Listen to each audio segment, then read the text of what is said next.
few episodes way back, I think in April, we broke Be Real to the world. Yeah, we broke the story. we broke Be Real, and now everyone's on Be Real, of course. So we're ready to introduce a new one. All right. We're rolling. That took us like maybe 30 seconds longer than it should have. Yeah.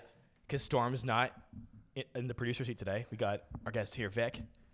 You may remember from popular episodes 22 and 23, I believe. Yeah, the most popular episodes, probably. I believe they were. Great numbers. Lewis is under the weather today. So the weather had to rise above, a.k.a. Storm. Lame joke to start out. No, that was sick. Is this going well yet? That was awesome. It was sick? Yeah, dude. So is Lewis. So Nice. You are on a roll. Yeah, 32 with no Lou. That's how this episode will be remembered. And if our job should make this the best episode possible so that Lewis hates himself for not being on this episode. And next time, because listen, last few episodes, you guys have listened to me cough and sneeze and shit. Right. And I was sick, but, I came on and did the show. So I'm not throwing any shade at Lewis, but I'm throwing shade at Lewis. And we miss you, buddy, and we can't wait to see you next week, and hopefully you feel better. But we got lots of sauce today, boys. Lots of sauce. I love sauce. Some pretty good stories. We got Storm sitting here in the number 2 seat. He's going to be on the B-Cam today. And make sure you let him know in the comments how great he does. And then we've got Vic here to bring some more spice to the team and provide some other perspective. We got some crypto stories today, so we thought we may as well bring in the crypto expert. I've been trying to limit them to one per episode for crypto, but with Vic coming, I'm like, I gotta unleash the backlog Just here. open the floodgates. Yeah, that's right. So we want to talk about what we're covering today. Yeah, we got lots. So if you want to listen to this episode start to finish, one thing I'll promise you is you're gonna get a lot of great information on everything that's going on right now. And these are stories from AI artists to Uber Eats selling weed, and Elon Musk's new perfume, and crypto, and India, and it's going to be kick-ass. So stay tuned and listen, and hopefully you learn something, and it's entertaining along the way. Yeah, absolutely. And the first thing I wanted to point out was something crazy that we've all seen, but we'll discuss a little bit in depth here. And it was a AI podcast that featured Steve Jobs and Joe Rogan, and it was eerily lifelike. You could tell it was a little bit off. You can always tell that stuff's a bit off, right? Vic didn't like it. I think AI can do better. Right. Oh, you weren't impressed with it? No, I was not impressed. Oh, okay. It was very monotone, and I think there's enough data on Joe Rogan's voice for them to build a really strong AI, and I just think they fell short. Yeah? Interesting. Yeah. I didn't think so. What do you think, Storm? I thought it was the craziest thing since Dolly that I've kind of witnessed. I don't know if that's just me being... You're comparing that to Dolly? No, I'm not saying it's bigger than Dolly. Okay. I'm just saying I haven't been shocked by something since I've witnessed Dolly.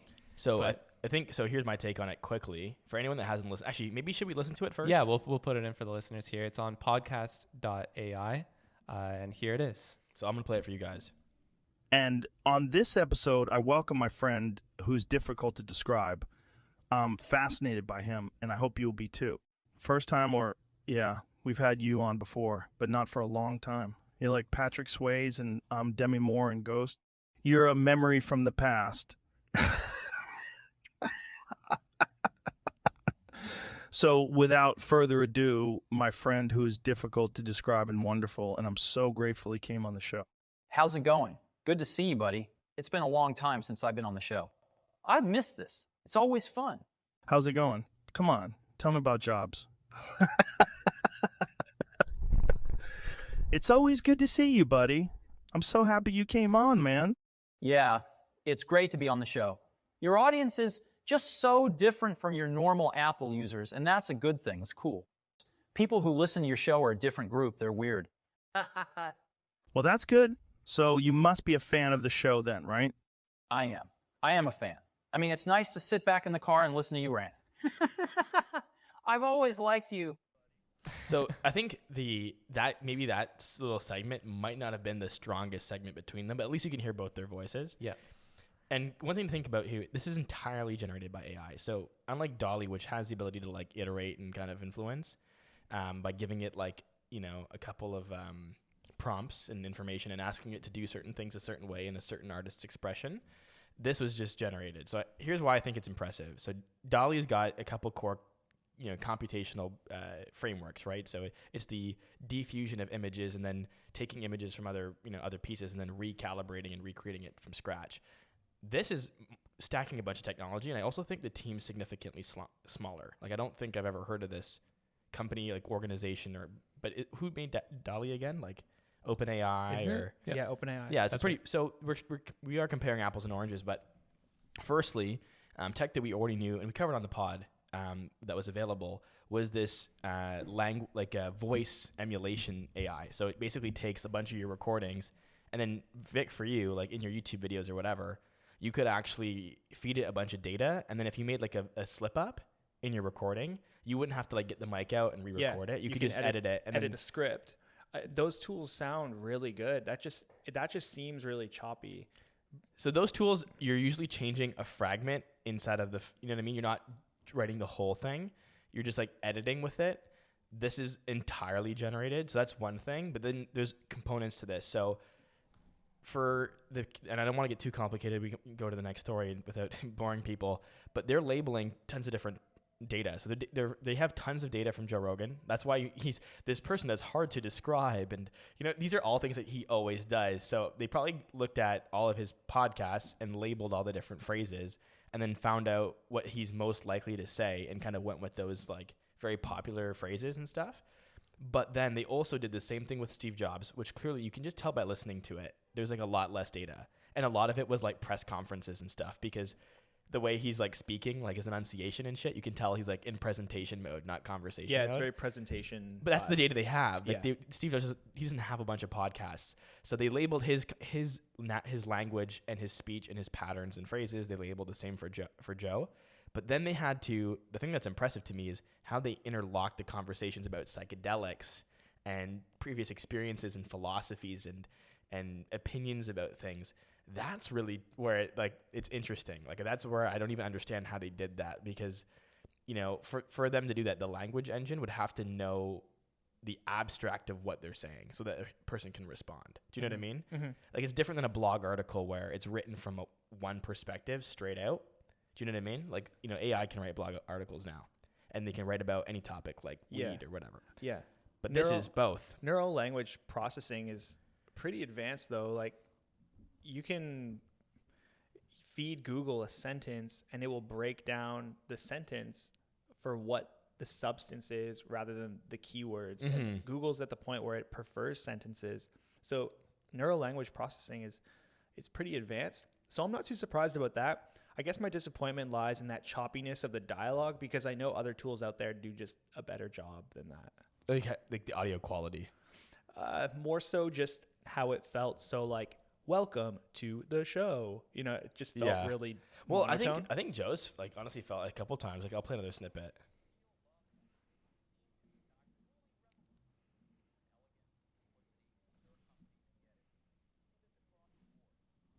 Like, he sounds like that because of the presentations he's done. Like, that's I can tell that's what it is. There's parts when I'm listening.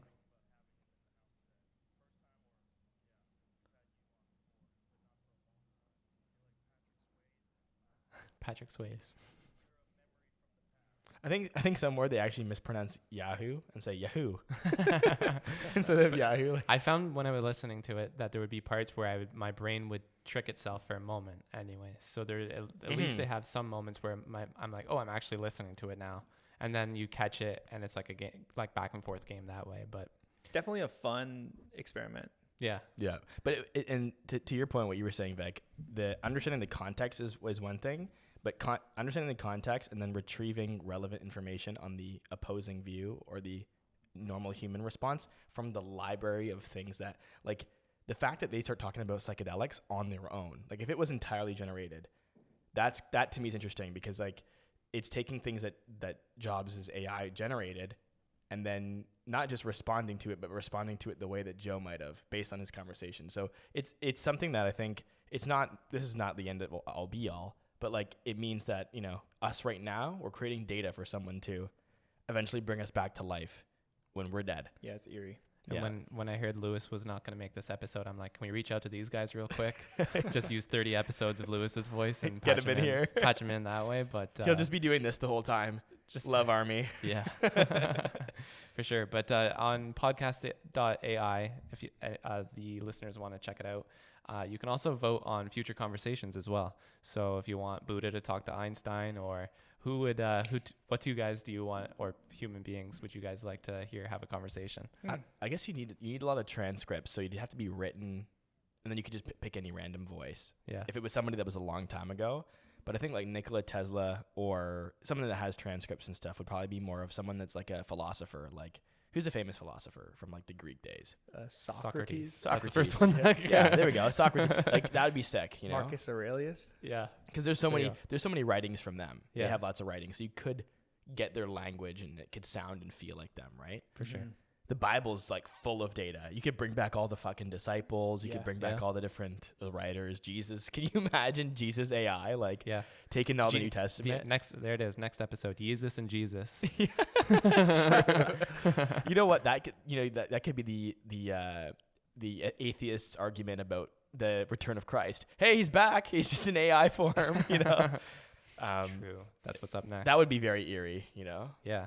I can feel like there's probably a cult that could follow like that has cult potential. Like somewhere in like Texas, there's like an AI Jesus that has rallied a whole church, and there's like some, North Korean developer that's actually running it. Yeah, I think it's called Scientology. But yeah, and that's not even the only cool artificial intelligence story we have today.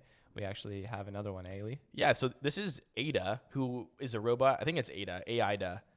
Named after a famous mathematician, Ada, or a female developer from the UK. They brought this robot to go speak to UK Parliament. And honestly, I'm really impressed with this robot's artwork. If you guys click the link and you check out the Instagram, very, very talented. But I just think this is so fucking silly to me. I don't know. Maybe not to you guys. I'm curious to hear your take. But for me, it's like this robot's not sentient at all, right? It's just the same as DALL-E, but it's tying in a mechanical engineering piece. So basically the program's creating an art digitally, and it's like a 3D printer. It's just like the robot arm is just like producing the creation rather than digitally. So it's not like this is like a robot that's just like coming up with its own things and, has its own feelings and expressions. It's just DALL-E with a robot arm. And I have no idea why they would bring it to speak to Parliament.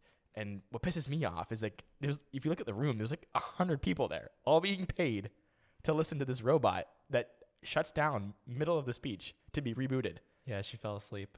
She fell asleep on the job while presenting it. And is presenting nothing of substance for the people, the constituents that have elected these representatives. Tech's role in creative industries is what she's trying to do, but like, why though? Why wouldn't you bring the guy that made the robot to come talk about it? Like, what a value does she bring? He's talking through her because it's not an AI at all. It's not creating its own dialogue from what I can understand. It's just a robot, so it's just like a speaker. Yeah. But like, that's stupid. It is stupid. and a waste of time. It is. Like, here's the thing is like, does government need to be aware of AI and how it's changed? 100%, because it's about to get crazy and it's going to make an impact on every industry, including their jobs. But doing it this way is embarrassing to me. Just to see a group of all these men, at Parliament, just watching this robot explain nothing of substance to them. It's almost like the UK government was like, our dollar's crashing. Let's just let's bring in a robot to talk to everyone and make it all better. Make it or just like when you're in school and you just like you've been grinding in grade 3 for like 3 weeks and the teacher's just like, it's Friday, I'm gonna put on Toy Story 2. That's what this felt like to me. Right. This felt like this is a paid break because these guys can't get anything else done today. This is the equivalent. Bring in the robot. This it's is Friday. the equivalent of the teacher rolling in the TV cart. Yeah. On the Pixar note, she reminded me of Edna from The Incredibles. That haircut that she's wearing. Just kind of felt like, and I don't know, like she didn't sound that same way, but that's first vibes. I'm like, oh, looks like Edna. So super suit. I'm unimpressed. No I think it's silly, but it sounds like you guys agree. Yeah, I'm not into it. Yeah. No, not so Seems much. like a waste. Definitely not gassing her up. Yeah, I was just gonna say you're doing the opposite of gassing her up. But a few episodes way back, I think in April, we broke Be Real to the world. Yeah, we broke the story. we broke Be Real, and now everyone's on Be Real, of course. So we're ready to introduce a new one. The article headline, I'll just read you it word for word here. An anonymous app called Gas is taking high schools by storm. And I just want to clarify, It's not by me. Like, I didn't write it, but I always get humor it's always like buy Storm, and I'm like, I didn't do that. Like, I'll take the credit though. I mean, yeah, I mean, like why my not? credit's all over the place, so I'm looking pretty good. And people might say I look good on this app called Gas. It has reached the #1 free social app in the App Store currently. And here's how it works. It uses your location data. It gets high school students all on the same server, so to say. And then users are selected to serve multiple choice questions about fellow students in a superlative style answer. So like in the yearbook, you always go most likely to be successful, or most beautiful person you ever met. And you have to say someone that you go to school with to gas them up. That's where the term gas comes from.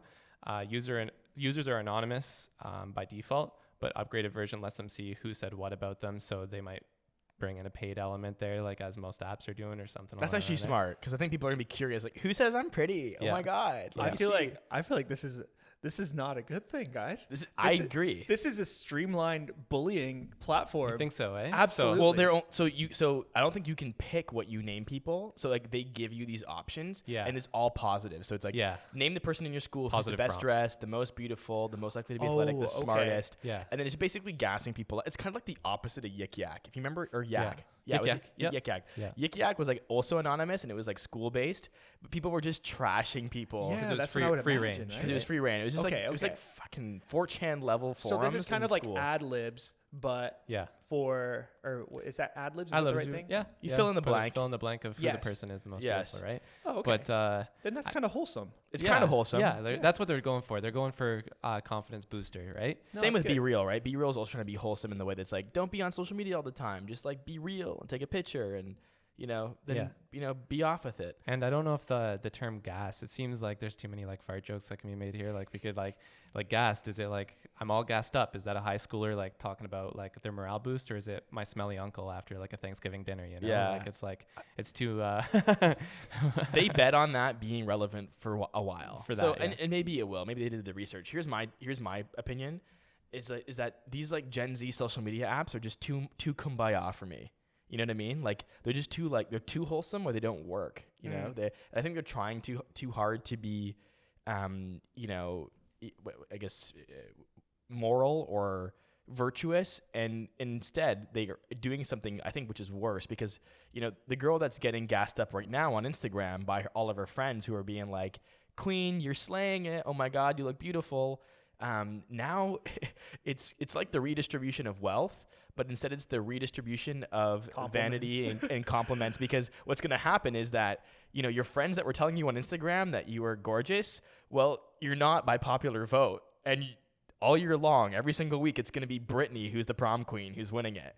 And it's redistributing the compliments and the vanity and the ego back to the very top. Mm-hmm. I think if anything, social media redistributed it a little bit, because social hierarchies in high school used to be kind of like, prom queen, cliquey, where, certain people were the best at everything. It was kind of clear. And by doing this, it's just like going to only help the winners, because it's like popular vote. People vote for who the best dressed is. And it's going to be the same guy that's I wonder if it's going to be like limit to one person. So you can just be the best dressed this week, but you can't be anything else. So that leaves the other categories. So you're not sweeping categories. Can you imagine this one one guy dude, and one girl just sweeping everything? Get Because they're gassed. Yeah. Yeah, that's how I see it being used, because ultimately, I see it, if people can see who's saying what, I also see this as being a dating app. Like I think, just as Instagram, like reacting to people's stories is like your way in. I think if someone's paying premium to see who said they're the most beautiful, that for a guy might be like, listen, there's like 1,000 guys voting for her. Like I'm going to throw my hat in there just so she knows like I'm kind of into her because I said she's the most beautiful. And then she's going to say, I'm the most handsome. And then like, there's like it's like soft Tinder to me. Yeah. That's how I see it'll be used. Cause You like need flirting for an app to work. Somewhere built in it. it's an essential feature for Right. social media, Correct. especially with this age demographic. If there's not a way they can get fucked on this app, they're not going to use it. Like, Talking about teenagers, I don't think they're. do you remember high school? Like Maybe, yeah. That's all the guys thought about. Yeah, I guess that's true. Yeah. Yeah. I didn't lose my virginity till after high school. So listen, I'm not speaking for myself, but I know what it was like to be there. And I remember all the apps. I remember Kumi and, Facebook and even MSN and shit. Kumi was like a weird way where you could Kind of like went to Kumon, like Kumon. What's a Kumon? Storm did math on how to get bitches. Yeah, Storm was doing. Yeah, 2 + 2 = you, baby. But yeah, those apps, like people use them just like they had other functions, but people found a way to use them to like basically that's what you do when you're in puberty, right? So, I mean, I'm not condoning, listen guys, abstinence is the best strategy if you're at home watching, but that's my beef with these platforms. And ultimately I think the best social media apps are going to come after this wave of woke social, and it will be like wholesome, but like functional and for a good reason. Like rather than Facebook's incentive to be just like get everyone addicted to the app dopamine system. Boom. So it's funny that you mentioned Facebook, because this isn't the first time this app concept has come to light. There was an app called TBH, which is from the same founder that created Gas, but he actually sold it to Facebook in 2017. And TBH was pretty much the same concept as Gas. It's funny, I was looking through the article, and it said that the person who started TBH, it said from 14 failures to Facebook.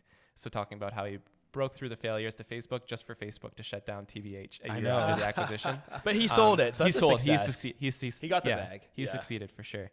But yeah, so, and another part of that funny article from 2017, the first line in the article says, Facebook wants TBH to be its next Instagram. So TBH fell a little bit short of that. Yeah, just a tad. Just a tad, right? Yeah. So, but now it's coming back. Who knows if it's just like the right time and it was the wrong time before for TBH to fail. I think it got a little lame because if you didn't fuck with Facebook, then you thought maybe acquiring TBH made it less cool, right? Yeah. So if Gas lives on its own and it's not acquired and it stays as its own, maybe it has a chance. I think this guy obviously has like a really good, sense for what the Gen Zs are into. Do you guys remember TBH on Facebook? No.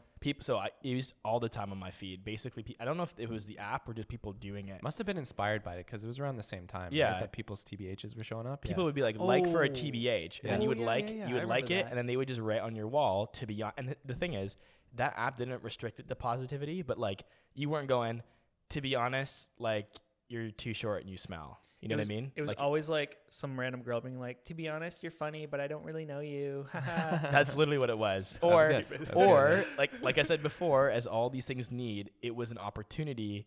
If the girl says like for to be honest, and a guy that she's got interest in likes that post, she's gonna say, to be honest, you're cute, we should hang out more. Yeah. And that was the in. Yeah. And I'm telling you, like that's why these things work. It's because these 14 to 17-year-olds need like an easy in. They don't need something hardcore like Tinder. I just wanna back it up to Be Real. You guys see that TikTok stole Be Real? Yeah. We did talk about it too, Facebook. actually. I'm actually gonna make one right now. Oh, you got with it? you guys. But what's cooler is that the TikTok Be Real is like a video too. Oh, so I should move. Yeah. So I'm taking so a it just video. stands still. Yeah. But yeah, hey, what's up, TikTok? I'm actually on a podcast. See ya. Yeah. So, but the thing about it is that when you look at all the other Be Reels, it's like so low quality. It's just like laptop screens and walls. Like no one actually contributes value to Right. Be Real TikTok. I don't have Be Real on my phone anymore, so I don't know if that's the same there. It's probably the same. And that's my beef with it. It's just that not gonna last. it's just not interesting. No. And it needs to. And here's the thing, and we can move on. But like, the way that social media and Web 2 worked is that they made their money off attention. So the app inherently, the business models all need attention. Yeah. They need active users on the platform. Yeah, Always. It's like Rolex is they sell watches and they do it as a nonprofit, and it works. They just do it that way. There's limited and people buy into it. And they can do it differently than their competitors. They can run it as a nonprofit and have limited supply, whatever. And people like that about them. Physical asset, like pretty much handmade by an expert with really high quality material. But in that luxury watch market, it works. In the social media market, you can't do that. No. You can't be like this, alien. Like people are going to expect it to be free. They're not going to expect to pay for it. And if it's going to be free, advertisers have to pay for it. Mm-hmm. So what do you guys think? Is this gas a full tank or half tank that's going to run out quickly? I think it's a half tank. Same with Be Real. I think they're both stupid, but I could be wrong. I don't know. It might have legs. I want to see it in person. I wish it wasn't just high schools. Like I wish that any organization could do it. It'd be cool if we could just like have a gas for the office. Yeah. And I can tell everyone There's like an how- office setting so that we don't say who's the most beautiful. Honestly, gas for work, which there's already a version of this because I found it in my HR research where it's like everyone can like gas people up and then it goes on Slack.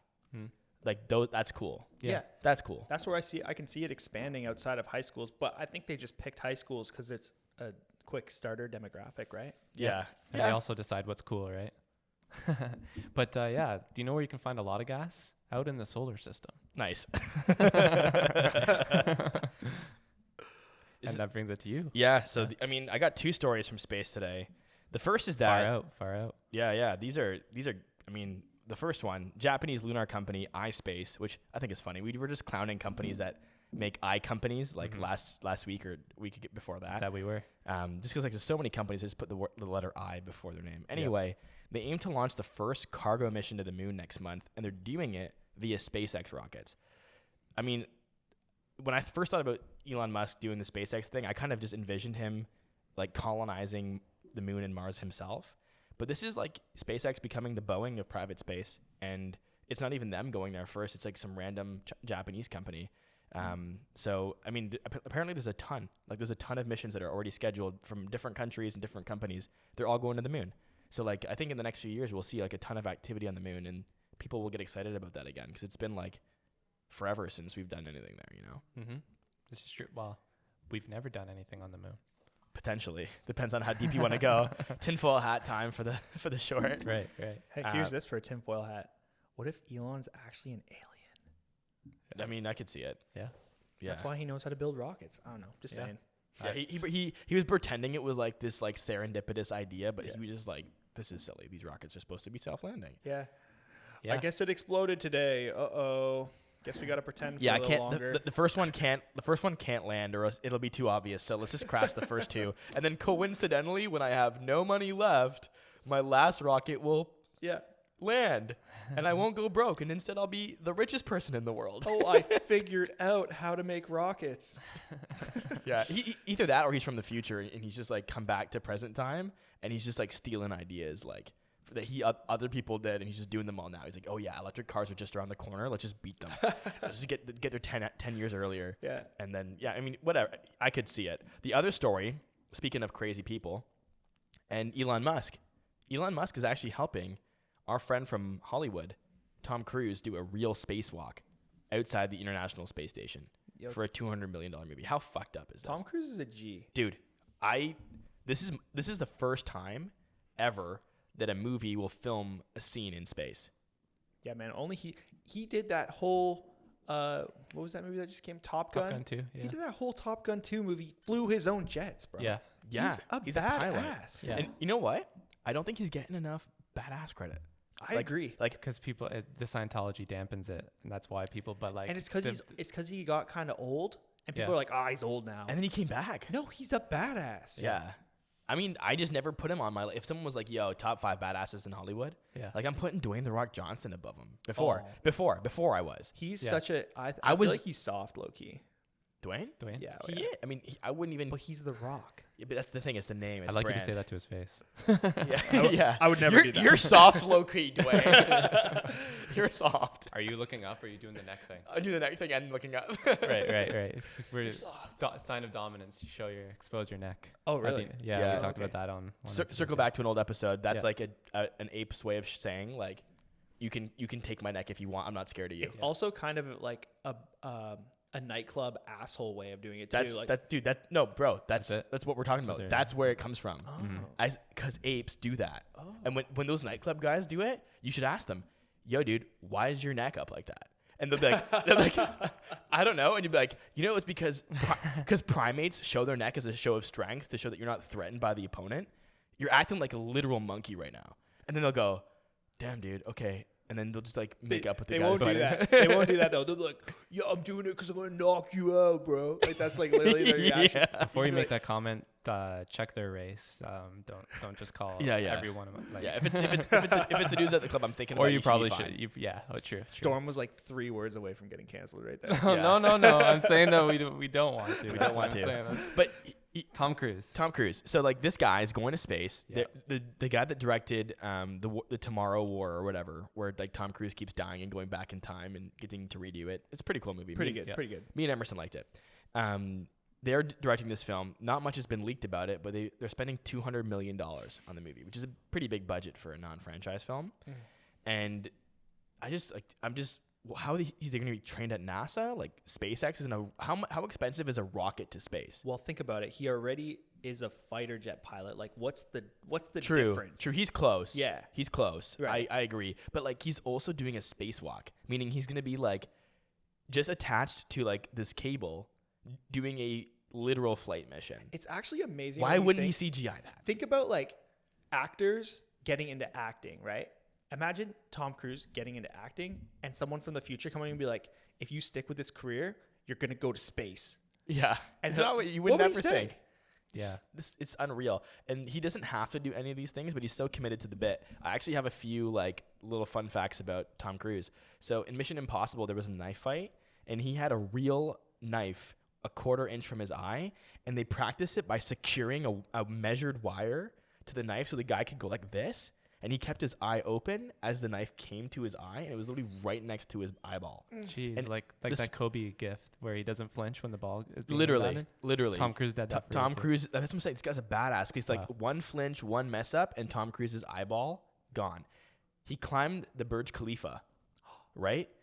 In Ghost Protocol, and he was scaling it and running down it, and then smashed through a real window. That's crazy. Okay, he held his breath underwater for 6.5 minutes. Apparently, during training, he was literally in meetings accidentally turning off his system, and then he had to like remind himself to breathe. He's like, "Oh, I'm not breathing," and like went through that level of test to test his body. Wow. He strapped himself to a plane on takeoff, and they did this take for like an hour, 2 hours, where he was taking off of the plane. At one point, a pebble flew off the plane and hit his rib cage, and it was going so fast it nearly shattered the bone.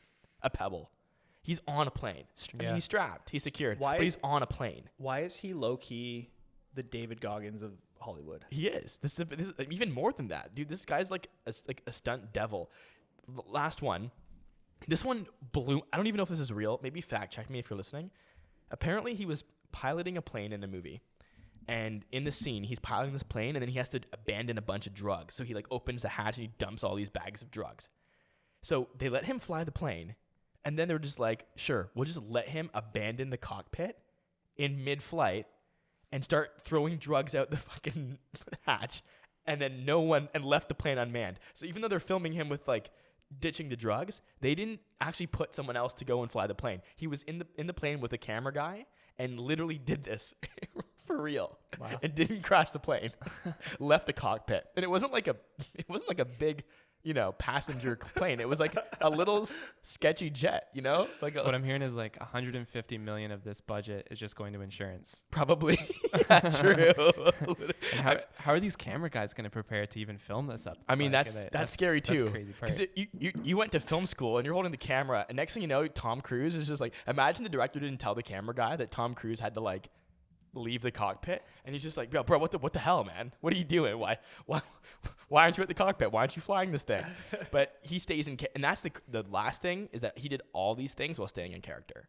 Like he's doing these stunts while also playing like whatever the story is. Because you think you're like all these intense things would just take over and you would just become human again, but he's able to stay in this character. Craziness. But He definitely needs to like smoke a joint after he shoots these. well, I was thinking like, how does he even think of these concepts to keep getting bigger and bigger? He must just sit at home, get some weed delivered to his house, and dream up these ideas, right? You can't get weed delivered to your house. You can in Toronto. In Canada? Toronto, Canada, and just to let the Americans know that we do it cooler up here. We're colder temperature and we do it cooler because Uber Eats is now delivering weed right to your household. They said that they have no formal plans to expand that into the States. And I thought that it was hilarious reading through the Forbes article that they released a joint statement between the two parties that are Nice. that are doing this. And I'm like, Forbes did that on purpose, Yeah. right? They said joint statement, right? Yeah. Yeah, but like, what a crazy concept! Now you can get the whole party delivered right to your house. Yeah, get the Marijuana's munchies. coming, the chips are coming, everything's coming. Pizza. right to your door. Yeah, I mean I don't think the states will have it for a while, just because there's still states I think where it's not legal yet. Oh, for sure. Yeah. It's not as legal as it is here. Yeah, Canada's on the cutting edge. yeah, and just the fact that weed. like a few years ago it was like so stigmatized as being a bad, like it still might be not in the best spot, but. And now, like, you're getting it delivered through Uber Eats. It seems like a big, like, It's big it's 0 to 100. It's crazy because people went to jail for like not even selling it, just for having it. Yeah. And now they're like, they got hipsters on bicycles delivering it in a big green bag that says Leafy on it, you know? In high school, I got it delivered too, but it wasn't by Uber Eats. The guy who delivered it's probably doing Uber Eats right now, though. Like, no cap. Yeah. I know. I think I know who you're talking about. It used to be this cool thing where like a drug dealer would like show up like all that kind of stuff, and now it's just like him on a bike, just tightailing it. Actually, no one's talking about that. Like, drug dealers just got so much less cool. Like, the girls that were dating the drug dealers in high school, you know, the drug dealers now are just like 35 to 40-year-old like entrepreneurs that are just like, you know, kind of lazy and, you know, smoking weed all day, but have a nice little weed shop. Yeah. You know, it's not like these guys with chains and guns and shit anymore. Yeah, they literally have employees that get paid government facilitated wages. It's regulated. Yeah, regulated. It went from being like super badass to being like the most regulated industry. Yeah. Pretty wild. And Crazy how stuff turns. speaking of burning, bro, do you burn, bro? Do you burn, bro?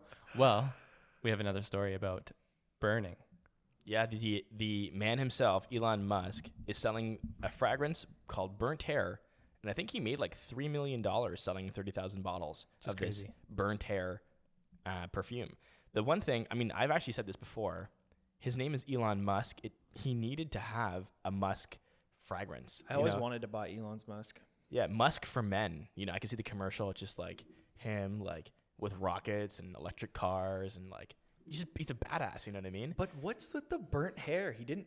Why, dude? Because I think here's the thing. I think he could have gone two ways. I think he could have taken it so serious it was funny. So like, you know, the cringy 90s commercial with like the different layers and the masking of like, you know, his face in different sizes. And then that would have been funny. Saxophone in the background. Yes. Yeah. Yes. He could have done that. You know, a girl putting her hands down his chest. Or he could have just made a silly fragrance like burnt hair. And I think he might have just felt like that was easier or less risky than trying to like, you know, actually pursue it and then people not get the joke and think he's like, you know, trying to be Tom Cruise, you know. Tom Cruise could do that, you know. Aviator, you know, perfume or whatever. And it'd be cool. Yeah. But you know, I'm not mad. I mean, he sold them all out. Here's the thing, though. He only made $3 million, and then I think, you know, the supplies to make all of this was probably like, you know, $1 million out of the three, and then they had to do the PR and make the bottle and design it. Yeah. Like, was this really worth? Do you think he was doing it because he said, "Help buy my perfume so I can buy Twitter"? He did. But like, you know, $1 million profit. I don't know if that makes a difference. Not even like, a dent. Not even a dent, dude. So like, I think this is more about Elon keeping himself relevant. You know how many millions he has to make or he has to spend in order to buy Twitter? It's like 44,000 millions. It's a lot. That's a lot of millions. 44,000 of them, and he only scooped one up. It's inconsequential, and I think it's more about, I think Elon Musk today is like the male version of Kim Kardashian, and I know that sounds like so insulting, but like she's mastered the art of staying relevant through media, and Elon's like killing it on Twitter. He's like one of the most followed people, and I think he knows that for his company to succeed, just like Kim's Skims and makeup line and everything else, he needs to just remain relevant as, you know, the face of these companies. Yeah. So I think this, just like the flamethrower, just like all the other antics he's done, you know, jumping on the crypto wave when it was there, is just a way to stay relevant and be like, you know, with the people. And that, I mean, that's my assumption. $3 million is not enough. No, it's not. Doesn't even help. But it did sell out.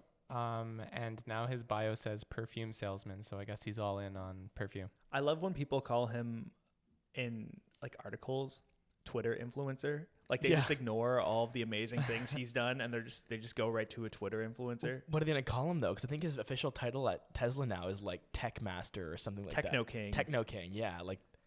Dude, he's a mogul. That's just what he is. Yeah, and they won't call him that. That's felt like an equivalent to like when there's two like famous athletes that are like brothers, and then it's just like they'll show one of the brothers and it'd be like so and so's brother, instead of like their name, letting them know, like actually saying like that he's also a great athlete. That's how you know. Like. That's how you know you're a beta. Yeah, you know, like that's not, you're the beta brother of that situation. Which, I mean, it happens to a lot. You know. Yeah, and burnt hair, that just it reminded me of Axe in high school. That's kind of like I don't know why it associated with that. Probably because there was always a guy with a lighter in the Axe and spraying it like that, so it just smelled like burnt hair. shit, burnt hair. Yeah. And they used to have crazy flavors too, like chocolate and stuff. So this is like the Axe craziest kind of. Axe chocolate was reliable. Was yeah. it? Oh, yeah, yeah, it was it was I great. I remember remember seeing seeing that that being like, "There's no way that smells good." So I never It actually. was good, man. It was It good. was funny that Vic's was got a- his arms crossed. Axe chocolate was reliable. It was, you man. chose the word reliable. I was like, I literally could not have expected that. I could not have expected that. I love that. I remember the commercial. The guy would spray himself down, and then he turned into like a giant like chocolate man. And then he was like walking around, and like women were like ripping parts of Vince's chocolate body to off take a because bite off of him. Yeah. That's what Axe did so well. Again, like just the social media before, like they appealed to the young teenage boy in like not even like a subtle around the bush way. They were like, spray this so girls will want to fuck you. Yeah, they did their first marketing campaign. I think was like this Amazonian thing where the guy sprayed himself, and these women came out of the trees and just mauled him.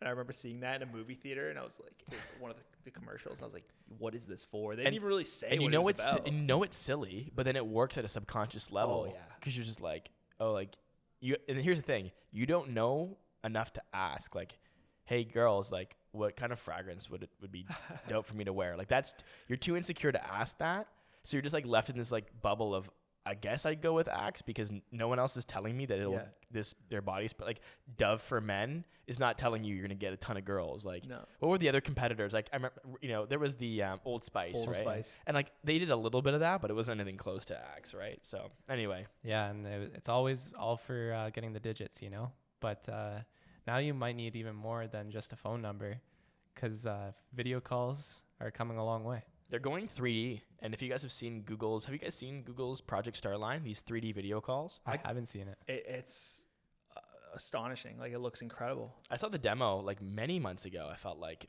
when they released it, but I guess now a bunch of companies are actually taking it into their workplaces, and it makes sense. I think for companies where they've got like big offices all over the world, and then these are interconnected teams. You could be like at the Paris office meeting with someone from New York, and it's like you're in person with them.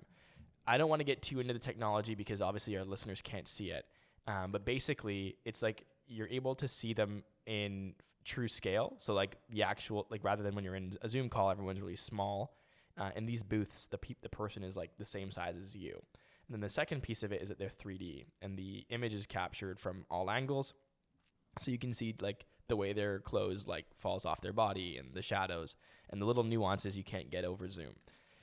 That all being said, I think the more interesting conversation is about the level of hardware required to deliver this experience, and if Google's take or Meta's take is the better direction, because Meta's also going really heavy into work now.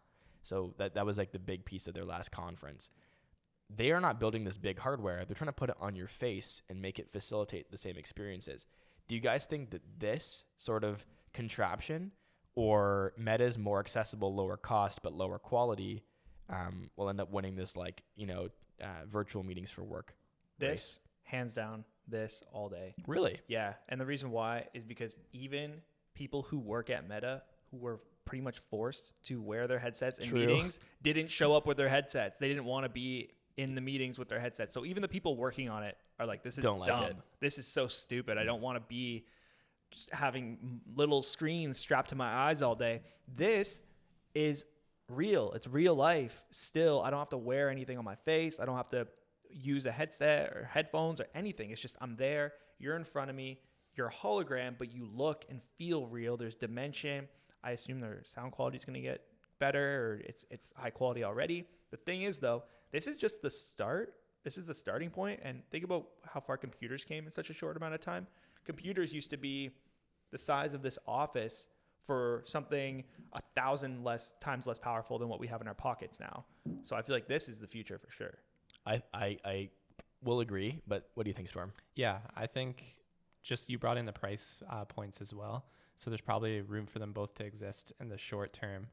I think like technology gets more accessible, cheaper as it goes, right? Yeah. So one's going to have to evolve to like Meta's going to have to probably evolve to this stage at some point to compete truly for remote work. But like in the meantime, the like people that want a cheap way to connect might go through Meta. I think so. Here's my take on it: is that you're right. Both of them will get cheaper. Metas is a like a virtual reality play. This is, like you said, it's real. It's in your face. It's in real life. I like this better too because I think don't quote me on this, but I think the technology could literally be a LiDAR sensor and a camera. Yeah, that's what I was thinking. On a TV, any TV, like even that one. Mm-hmm. And then it captures the image in 3D, compresses it, sends it to the other person, and then displays it on a 3D TV. Like obviously capturing it's easy. I think displaying it's going to be more hard. 3D TVs we don't have a 3D TV. They kind of fell off pretty quickly into production. But I think at home when you're watching movies, may not make sense. But putting a 3D TV in a boardroom to do stuff like this is going to be, I think, pretty regular. Mm-hmm. And to have people at the table that you could almost like a chair. Like imagine a chair could just roll up and it's just like a 3D chair TV. And it's like, oh yeah, there's 4 people in the office and then 5 people that are on these like 3D TV chairs, and they show up like this quality. I take that over the VR any day, and 100%. I love VR and AR, and I think what I hope that they become is they just make the real world better rather than like making us leave even deeper into the digital world. Yeah, and this is an example of that. 100%. I agree. Yeah. I try to get away from the digital world in my work as much as possible, which is hard because I create content and work on marketing materials. So I'm pretty much always staring at a screen. Mm-hmm. But every chance I get to go to an event and just be talking with people and networking and being in real life, I take it because I want to go the opposite direction. Like Zuck's trying to bring us into this matrix of you're looking at a screen all day. You may as well just stick it to your eyeballs and be there. Yeah. I want to go the opposite way, man. I want to be in person again. I agree. I would take... Instead of VR Nazi zombies, I would rather take AR at the park where zombies are chasing you and your friends. Or hologram zombies are chasing you down in real life. Like that's optimally what it should be. Little drones flying around projecting it. Yeah. But like, yeah, that's like basically the world that we were present in before, returning back to it with the advent of technology and it all being there and making things better. Because I think, kids don't go to parks anymore because they're boring. Like, cell phones, Nintendo Switch, tablets. These are all so stimulating. So bringing those things back, I think, is like the harmonious. But you know what? We might be wrong, and like people just might want to stay in the metaverse and make their avatars, 6-pack abs, so they can eat McDonald's. But what if the metaverse could be kind of what you said? You know that Spider-Man movie where the what's his name? Jake Gyllenhaal's character has all those drones and he creates the world around it. Looks so real. He can't even decipher what's real or fake. What if the metaverse was that? We just had a bunch of drones in a room and it felt like we were changing our environments, but we weren't. That sounds like so much energy consumption and computational power. Sounds amazing. True. Speaking of computational power, we have some crypto stories coming up here. Yeah, I was just going to say actually before that, does Google have legs in theirs, or is that just a Meta exclusive to have legs now? Oh, yeah, true. You know what the thing is actually on the Google note is I actually think this technology will win. I don't think Google will be the one to do it. Cause I don't think it's defensible. I don't think they have defense for the technology. It's like it's so open to anyone that wants to develop it. Yeah. And they kill so many products. This will be one they kill. And that's my prediction. And that's fine because Google's so diversified that for them it doesn't really matter. That's not really their business at the end of the day. Meta, however, they went all in. So that's true. Google Meet and Google Work will probably end up acquiring a more accessible hardware company that made this like easy for everyone at mass production. That's what I predict. Maybe Google will actually go all in on this and focus, but Google's like an R&D company at this point. They just like research 1,000 things a year, and not everything actually sees mainstream. Yeah, and Google. The next story actually is Google being diverse and teaming up with Coinbase. So the largest U.S. crypto exchange doing a deal with everyone's favorite verb, as the Milk Road put it so elegantly. And so select Google Cloud customers will be able to pay for services using crypto. Coinbase will get a cut of each transaction. Web3 developers will have access to Google Cloud's blockchain data through BigQuery. Google will look into using Coinbase Prime for institutional crypto services like security and reporting. The article says that it's a win-win for both sides. And the funny part about it all is that there's an article that came out, I think it says 2018 here. I believe it's 2018. And it says Google will ban all cryptocurrency-related advertising. And then right beside it, it shows now it's how it's going. And it's Google selects Coinbase to take cloud payments. And the way the Milk wrote it was, Google reminds me of my 9th grade girlfriend. One day she said she can't stand me. The next day she'd be talking about the wedding and the honeymoon. So that's kind of what it felt like there.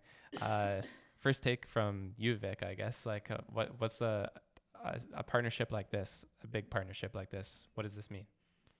It's an obvious next step, in my opinion. You have not only Google taking cryptocurrency. I just saw McDonald's in Switzerland is taking Bitcoin.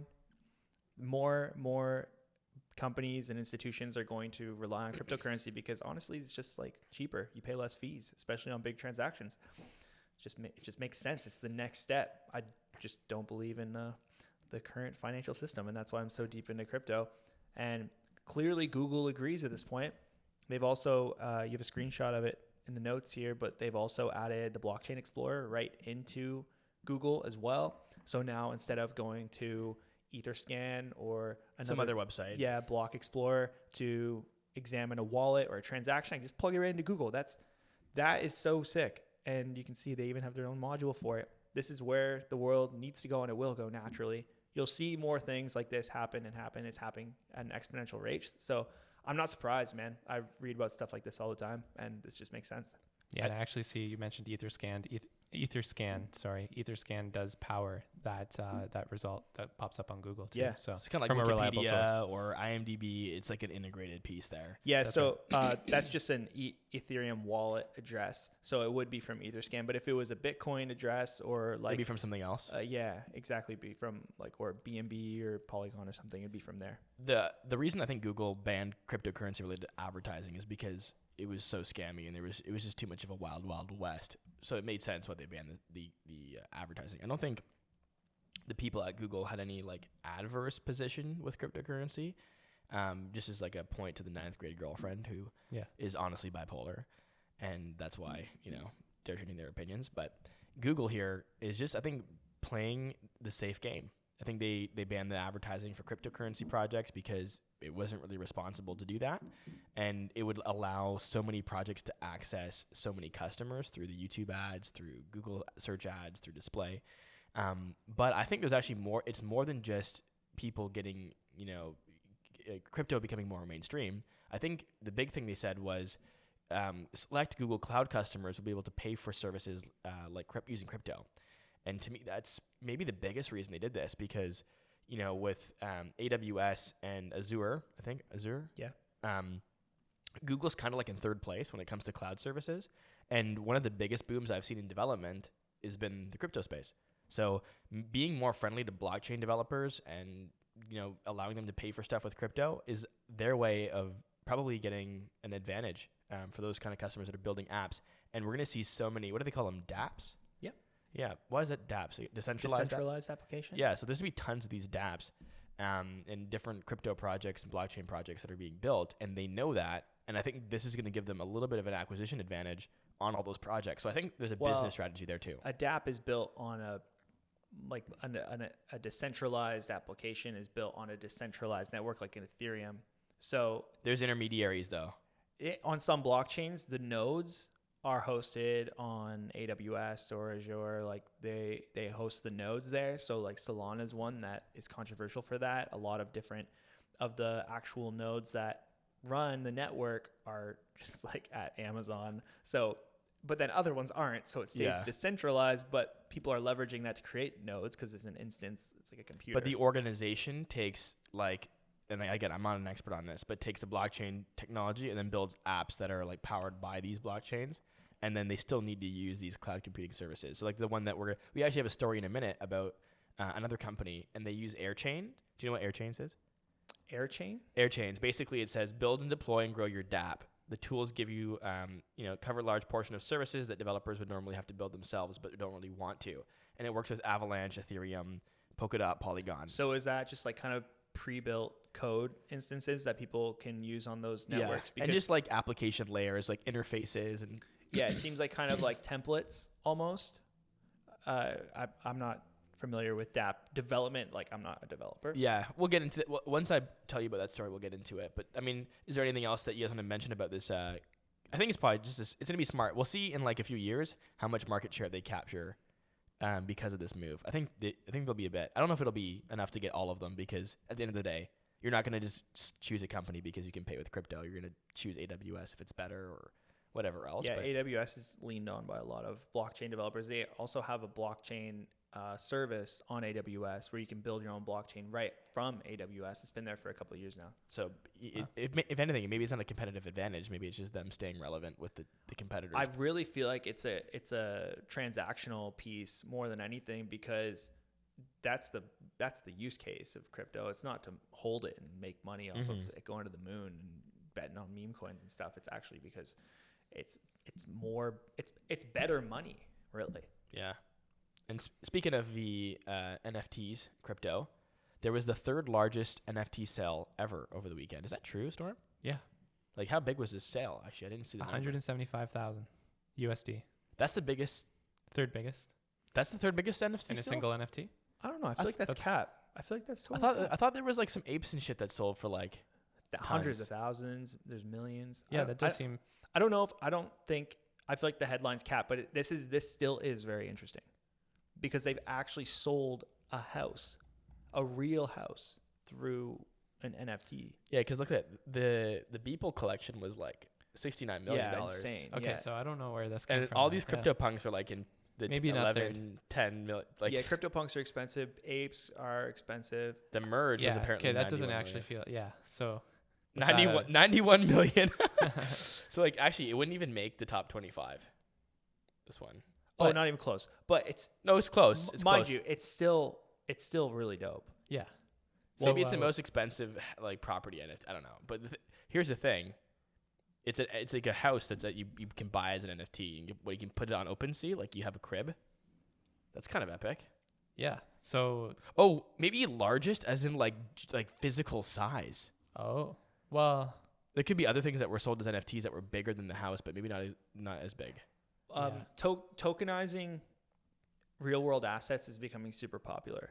Right. So I've worked with brands that have tokenized watches and cars and other real estate as well, but they fragment it. So their goal isn't to sell the whole thing as one unit, but like to fragment it up into little pieces so people can buy kind of like shares. If you want to buy shares in a Rolex type deal. It was the third largest NFT sale over the weekend. Over this weekend.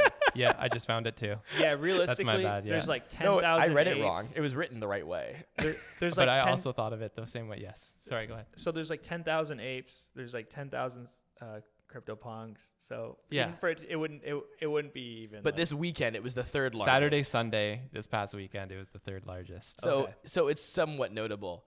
Yeah. Vic, the things you mentioned there about the fractional nature of being able to invest in real estate through NFTs, I think that's cool. In this instance, it's like prop tech that's just like, here's my issue with it. And there's a lot of technologies today that are already trying to make it easier to buy and sell properties online without real estate agents and lawyers and blah, blah, blah. And that all makes sense, but a lot of them don't need any NFTs to do it. They just like have these apps where you can look at inventory, you can purchase it, and all the legal stuff's done in the app, and it's really easy and cheap. The NFT stuff's cool, but the problem is for any marketplace to do well, you need to have both strong forces on both sides. So if you're selling a house and as an NFT on, the normal MLS, you've got, 50 people in your area that want to buy your house versus you sell your house with this platform where no one even knows it exists, you're not going to get the same price, right, for what you're selling. Mm-hmm. So this is why marketplaces that try to move away from the traditional marketplace in real estate fails, because they don't have the marketplace demands on both sides. They can't compete with the biggest marketplace, which is the one that we live in. The cool things about NFTs, the things that I take away from this, is number one, transactional historic data. Because like right now, when you buy your house, you don't know what the previous person paid for it. You don't even know what the person that paid for it before that is. And real estate agents kind of, and at least in our market, they keep all that information private. Like even when a house sells, over asking, you don't get to see how much it sold for, which they use that confusion to manipulate you, right? Because, all the houses are selling 50, 100 over asking. But are they? Or did just like 2 of them this weekend do that? And now you're telling everyone that. Yeah. And It's like the headline of this, where we thought it was the third largest. Exactly. The third largest this weekend. Also, to like even reinforce your point, think about it for a second. This house sold for $175,000. Dude, what? That's so cheap for Yeah. a house. It's a really good deal, probably Like- because of what I was mentioning. Yeah, there's 'Cause- not a lot of buyers in the NFT market looking for a house. and this person just probably wanted to do something cool and was like probably a fan of NFTs and did that. It seems more like a promotional play from the actual blockchain. Yeah. Yeah. But the blockchain like that's the thing about blockchains that are so awesome is transparency. That's why it matters. because in our industry today of real estate, there's not transparency. When someone does buy a house across the street from you, you don't know how much it sells for, and that can be an issue. Where it could be cool and be a plus is in high-end real estate, where a very famous architect designed the property and is then getting residuals for the rest of their life, right? Storm and I had talked about this on the previous episode. Yeah. Or let's say a famous person lived in the house, right? Like right now you could be like, yeah, Ellen DeGeneres lived here. Right. But like, did they? Prove it. Is it validated? Yeah. Versus imagine if there's like blue checks on your NFT where it's like Oprah lived here, then Justin Bieber lived here, Yeah. then The Weeknd lived here, then you bought it. You know what I mean? Like that can actually add value to the property. Yeah. And it could benefit the person that buys it as like a more of an investment. So I think in high-end real estate, there's maybe a space for this. Yeah. Also in home inspections, there's a lot of opportunity there because Like Carfax, House Like, Facts. right. Yeah. You have a record of, okay, this house had water leaking in the roof. They patched it up and then no one ever talked about it again. But guess what? It's on the record. It's on the blockchain. Yeah. You can't remove it. So way better for buyers, not as good for sellers for most of these points then. But You I mean think? that's a good market though. Yeah, any for sure, any sure, market for sure. where the Buyers, buyers are like don't have information, there's no transparency, it's Yeah. like sketchy, it hurts everybody because then they just inherit this shit and then they become the sellers and they're just like, the last people didn't tell us there was asbestos, we're not telling the next person there's asbestos, Right. you know? So you're like a seed phrase scam away from losing your house now, though? Yeah. Or Guess what? so. Literally. somebody shows up at your house, hey man, I need you to move out, you're squatting. What? Yeah. So, oh my goodness. Next time make your seed phrase something other than your mom's maiden name, bro. But speaking of transparency on the blockchain, there's always a lot of people that are talking about what's the use case for crypto, right? That's you probably get that question a ton, Vic, right? All the time, probably. And but somewhere where it might be doing some good is actually in India, where I'm not actually sure how to pronounce the city or region, just partnered with Polygon to launch a police complaint portal on the Polygon blockchain. I think it's Firozabad. Firozabad. I'm just guessing. Sure. Yeah. Why not? I'm brown. I'm entitled to it. Yeah, we'll go Yep. with that. Yep. And there's been instances where police refuse to register complaints, tamper with info, but now the citizens can put it directly on the blockchain. Complaints are filed that way. And so that you can't use the old "my dog ate the report" excuse that the police might be using right now. Just kind of a cool thing to see how blockchain technology is solving a real world problem. Yeah, this is a good instance. This is one of those things where you're like, oh, okay, nice. Crypto. Dope. And this is the thing that was actually built with Airchains. It's called Up Police, and it's managed by Airchains, which is like a middleware SaaS that enables you to run your own blockchain network with customizable features. So take that for whatever it is. This is definitely a problem in these developing countries. Corrupt police forces, paperwork, old. Like, you think about our world, how we can see paperwork like at the hospitals and shit, and we're like, oh God, this is messy. Just imagine what it's like there with 1 billion people. Really messy stuff.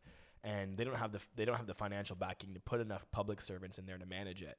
So to me, my favorite part about this is less people, because you don't need any intermediaries to like accept your report and like walk you through it and like manage your paperwork and file it and stuff. Like you can see if no one's looked at it, or if 10 people have looked at it, or if there was an update yesterday, you don't have to call and say, hey, like, has anyone done anything about my missing car?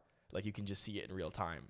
And that's going to give people a sense of, I feel like, safety, because they'll be getting this like transparency, with these types of situations that are happening in their lives. So I think it's awesome. India has a lot of these kind of problems they're solving with tech. I know they have one issue. I think it's like they have like a cash issue, right? With people don't pay taxes, like so some crazy number. Don't quote me. I think it's like less than 10% of people in India pay their taxes. Wow. Yeah, because like everything's cash. Again, don't quote me. I could be totally. I'll fact check myself in a second. But that's why they're bringing in, like, they're trying to make everything cashless, so they can get that figured out. But this is just, again, one example. India's going to be doing tons of this stuff. Like, India is the world's IT fucking department. So, it's their cities better look pretty high tech pretty soon. Yeah, cool. Any thoughts, Vic, on as a use case? It is a great use case. I mean, Polygon's a great network to choose. It's really fast. It's free to write signatures and write contracts on it, thanks to Matic. And it's built on Ethereum, like it's a layer 2 on Ethereum, so it makes a lot of sense because Ethereum's also super popular. And I mean, it makes a lot of sense. Sweet. Good place to kind of host public data. Ready for my fact check? I shot high.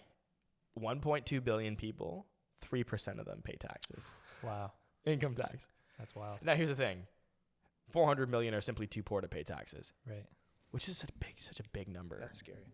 Because 400 million is like Canada and the United States combined that are just too poor to pay taxes. But there remains, 800 million people that should be able to pay taxes and that are not. Yeah. So, I mean, they need technology bad. All right, show us the meme. What do you got? Yeah, so the meme today is just Elon Musk talking to the Twitter bird saying you won't believe how hard it is to set you free. And it shows him just like shilling a bunch of burnt hair perfumes. You know what? To Vic's point, he needs way more perfumes for Twitter. It should be like him, like in a sea of perfumes, freeing the bird. Yeah. But yeah, it's funny. The way that they frame this is really cool. Like Twitter's a bird stuck in a cage, and he's freeing it rather than buying it. And I think that's interesting. Yeah. And on that note, Elon, good luck. And Lewis is stuck in that illness cage right now. We hope he's set free and rejoins us because we miss him. The real meme today should have just been we miss Lewis. Episode 32. Doing the army of hearts. Yeah. 32's a wrap. We love you, Lewis. Thanks, Vic, for filling in today. Yeah, Thanks man. for having me, guys. Hope you had fun. Yes, sir. And Always love having you on. appreciate all the crypto knowledge. And if you guys would want to give us a follow on social media, you can totally do that at Fast Forward Pod. And don't forget to give us a review wherever you listen to podcasts, Spotify, Apple, whatever. We just really appreciate your support. Take care, and we'll see you next week.